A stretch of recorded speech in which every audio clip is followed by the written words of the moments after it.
बच्चों RBI assistant का notification आ चुका है, तो अभी हमें एग्जाम को टारगेट किस तरीके से करना है जरा वो देखते हैं। सबसे पहले आप ये देखिएगा कि 11 अप्रैल को पेपर है, तो आज है 16 फरवरी, आज नोटिफिकेशन आया है।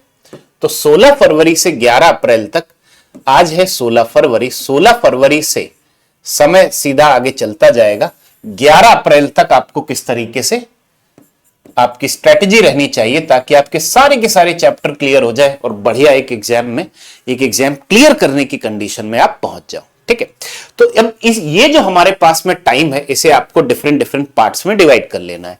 डिफरेंट पार्ट्स में डिवाइड करने का मतलब ये हुआ, सबसे पहला जो आपको काम करना है वो ये है कि आप ये समझ के चलिएगा कि 10 मार्च तक का जो 10 मार्च तक का जो समय है, यहां पे अब आपको क्या करना है, यहां पे सबसे पहला जो आपको काम करना है वो ये है कि अरिथमेटिक में आपको चैप्टर वाइज जाना है। अरिथमेटिक में चैप्टर वाइज आप पढ़ते जाइए, और चैप्टर वाइज जब भी आप पढ़ोगे तो आप क्या करोगे, प्री प्लस मेन सब कुछ देखोगे। मतलब कोई भी चैप्टर उठाया तो उसमें बेसिक लेवल के क्वेश्चन से हायर मेंस लेवल तक के क्वेश्चन सब कुछ सॉल्व करोगे। हर लेवल की कंसेप्ट, हर लेवल की टेक्निक भी देखोगे। राइट, एक तो आपको चैप्टर वाइज चलना है, तो डेली आपका ये रहना चाहिए 10 मार्च तक खत्म हो जाना चाहिए, ये आपको सोच के चलना है। उसके बाद में एक तो ये चीज हो गई, उसके बाद में जो हमारी स्पीड मैथ्स है उसकी प्रैक्टिस होती रहनी चाहिए। स्पीड मैथ्स जो है, स्पीड मैथ्स का मतलब simplification, approximation, quadratic, number series. ठीक है, तो यहां पे जैसे सिंप्लीफिकेशन और नंबर सीरीज के सवाल तो दिखेंगे ही, तो सिंप्लीफिकेशन नंबर सीरीज की प्रैक्टिस थोड़ी ज्यादा करनी है, बीच बीच में अप्रोक्सीमेशन और क्वाड्रेटिक की भी थोड़ी थोड़ी करनी है। अब मैं ये नहीं कह रहा हूं कि आप इसे डेली करो, इस पे बहुत ज्यादा ध्यान नहीं देना है, प्रैक्टिस करनी है, क्योंकि ये तो केवल प्रैक्टिस वाली चीज है ना, तो प्रैक्टिस आपको करनी है। जो आप चीजें सीखोगे, जो चीजें भूल जाते हो, वो आपको अरिथमेटिक पे ज्यादा ध्यान देना पड़ेगा। इसी के साथ ही साथ आपको डीआई की भी प्रैक्टिस करनी पड़ेगी। तो आप क्या कर सकते हो, जैसे स्पीड मैथ्स ना, हर 3-4 दिन बाद आपने स्पीड में, हर 3 दिन बाद आपने स्पीड मैथ्स उठा लिया। राइट ना, चैप्टर पढ़ रहे हो, उससे ब्रेक लेने के लिए स्पीड मैथ्स उठा लिया। चलो एक काम करते हैं, सिंप्लीफिकेशन के सवाल सॉल्व करते हैं। और सिंप्लीफिकेशन के सवाल जब आप सॉल्व करने बैठोगे तो आप हमेशा क्या करोगे, टाइमर लगाओगे। या नंबर सीरीज के सवाल सॉल्व कर रहे हो, टाइमर लगाओगे कि क्या 30 सवाल उठाए, 12 मिनट का टाइम लगाया, let's try to solve maximum number of question. तो आप हमेशा टाइमर लगाओगे। तो जब भी आप प्रैक्टिस कर रहे हो, या डीआई की भी अगर आप प्रैक्टिस कर रहे हो, तो आपने एक काम किया, 5 सेट उठा लिए। 5 सेट का मतलब 25 क्वेश्चन हो गए लगभग। ठीक है, ऑन एन एवरेज 25 क्वेश्चन। ठीक है, तो 5 सेट अगर आपने उठा लिए, उसके लिए आपने एक प्रॉपर समय लगा दिया। हो सकता है आप स्टार्टिंग में 20 मिनट लगाओ, फिर बाद में धीरे धीरे कम करके उसे 15 मिनट तक लेके आ सकते हो। राइट ना, 15 मिनट या 12-13 मिनट तक लेके आ सकते हो। तो 5-5 सेट एक साथ उठाने, उनके साथ में प्रैक्टिस करनी है। डन।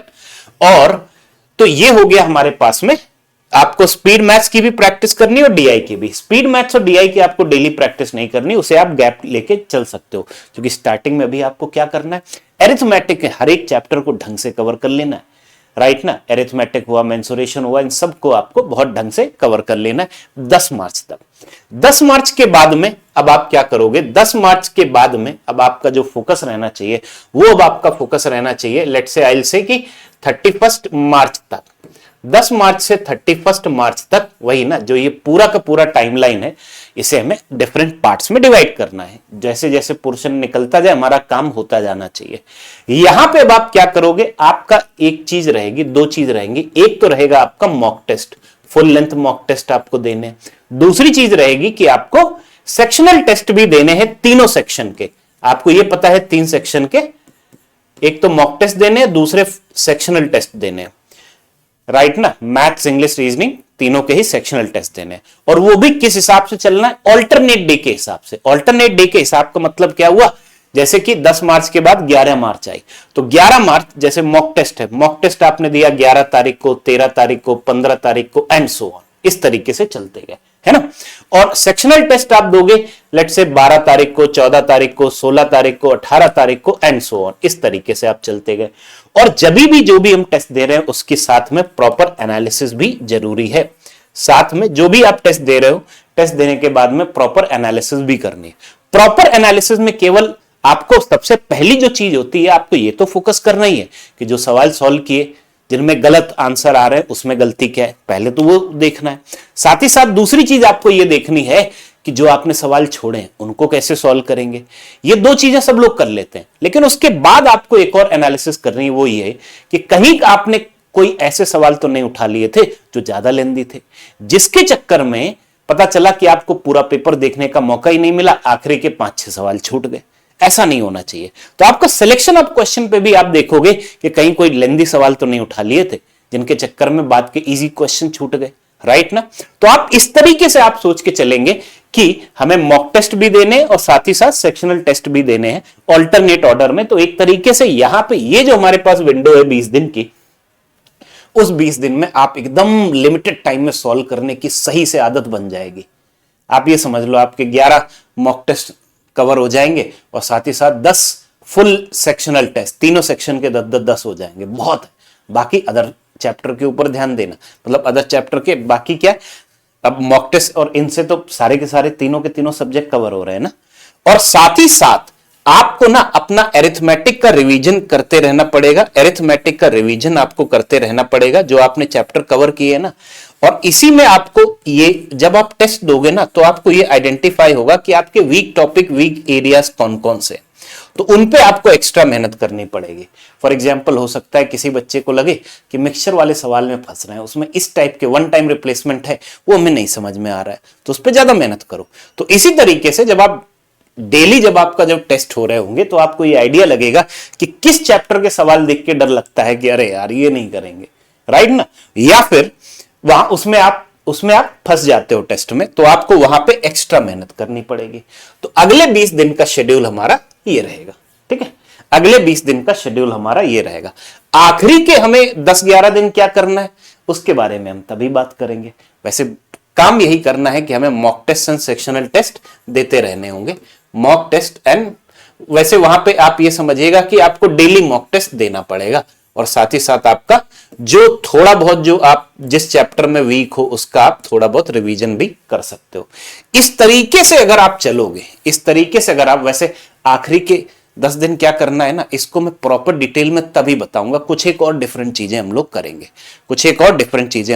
करेंगे, बट अभी आप ये समझिए 10 तारीख तक आपको अरिथमेटिक का प्रत्येक चैप्टर खत्म कर देना है, एकदम बेसिक से लेके एडवांस लेवल तक। आप ये समझिए प्री प्लस मेंस की तैयारी एक साथ करेंगे, ठीक है ना।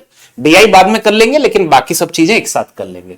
साथ ही साथ हर तीसरे दिन या हर 2-3 दिन में एक बार स्पीड मैच और डीआई की प्रैक्टिस करेंगे। और जब भी हम इनकी प्रैक्टिस कर रहे हैं तो हम टाइम बाउंड मैनर में टाइमर लगा के सॉल्व करेंगे और एक सेट डीआई के नहीं सॉल्व करेंगे, एक साथ 5 सेट उठाएंगे या 4 सेट उठाएंगे, ठीक है। तो 20 क्वेश्चन या 25 क्वेश्चन उस हिसाब से हम लेके चलेंगे। और जब 10 मार्च आ गई उसके बाद अगले आपको 3 हफ्ते केवल एक ही चीज पे फोकस करना है, क्या कि टेस्ट देने हैं। वो एवरी ऑड तारीख मतलब 11, 13, 15, 17, 19 इन सबको आपको मॉक टेस्ट देना है और उसकी प्रॉपर एनालिसिस करनी है। और इवन तारीख 12 तारीख, 14 तारीख, 16 तारीख, 18 तारीख, इन सब में आपको क्या करना है, सेक्शनल टेस्ट तीनों सेक्शन के देने हैं, राइट। और साथ में उनकी प्रॉपर एनालिसिस करनी है और आपके जो वीक एरियाज हैं उन पे आपको एक्स्ट्रा मेहनत करनी पड़ेगी। थोड़ा थोड़ा अरिथमेटिक का रिवीजन भी करते चलेंगे। आखिरी के 10-11 दिन हम लोग क्या करेंगे उसके बारे में कुछ समय बाद में हम लोग डिटेल में बात करेंगे। पहले आप ये काम कीजिए, क्या 10 तारीख तक पूरा का पूरा आपका कंप्लीट हो जाना चाहिए, राइट। और उसके बाद में एक चैप्टर, राइट। और उसके बाद में इस तरीके से चलेंगे, ठीक है। आई होप आप सभी लोगों को आइडिया लग गया है। अगर आप एक बार सिस्टमैटिक तरीके से तैयारी करना चाहते हो तो बैंकिंग फाउंडेशन का लेटेस्ट बैच अवेलेबल है हमारे पास में, pre plus means career will app पे आपको मिल जाएगा बैंकिंग फाउंडेशन का लेटेस्ट बैच। उसके अलावा यूट्यूब चैनल जो है हमारा बैंकर्स ग्राउंड पे भी लगातार क्लासेस हमारी चल रही हैं। तो सारे के सारे सब्जेक्ट की क्लासेस चल रही हैं। बैंकर्स ग्राउंड यूट्यूब चैनल पे भी लगातार क्लासेस चल रही हैं, राइट ना। बैंकर्स ग्राउंड पे ये वीडियो है तो आपको ये भी, इसकी भी लाइव क्लासेस लगातार आपको मिलेंगी, उनके माध्यम से भी आप प्रैक्टिस कर सकते हैं, ठीक है। तो ये वाली क्लास यहीं तक रखते हैं। होपफुली आपको आइडिया लग गया करना क्या है, ओके। तो ऑल द बेस्ट बच्चों, ऑल द बेस्ट। आप टारगेट टाइम याद रखिए, उसमें क्या काम करना है वो याद रखिए, उसी हिसाब से चलोगे तो श्योरली आपको सक्सेस मिलेगी। ऑल द बेस्ट बच्चों, ऑल द बेस्ट। यस।